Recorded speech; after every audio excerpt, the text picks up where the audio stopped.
Ninakuombea asubuhi ya leo, ikiwa ni siku ya Ijumaa, mwisho wa wiki. Waingereza wanaita weekend. Na kuombea katika jina la Yesu Kristo, Mungu akakusaidie. Kama tulivyojifunza, asubuhi yako katika maisha yako ije.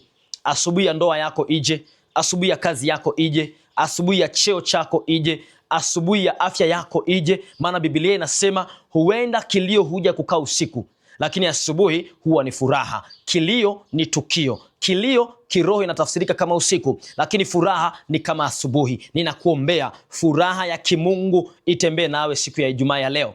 Furaha ya kimungu itembee na wewe Ijumaa ya leo, katika jina la Yesu Kristo. Kama tulivyoanza wiki pamoja na Bwana na tukamwona Mungu kwa jinsi ya ajabu, ninakuombea katika jina la Yesu Kristo, mwisho wako wa wiki ukawe ni mwema kwa damu ya mwana kondoo. Mwisho wako wa wiki ukawe ni mwema kwa damu ya mwana kondoo. Wiki yako ikawe ni njema katika jina la Yesu Kristo. Wiki yako ikawe ya furaha katika jina la Yesu Kristo. Wiki yako ikawe ni njema katika jina la Yesu Kristo. Mungu akubariki sana sana sana. Ninakuombea na ninakualika kushiriki ibada ya usiku. Saa 3 kamili usiku tutakuwa hapa live kwenye madhabahu ya Center for Online Worship. Kwa YouTube napatikana kwa jina la Pastor Jack Elias, na TikTok napatikana kwa jina la Pastor Jack Elias, lakini na Instagram pia napatikana kwa jina la Pastor Jack Elias. God bless you.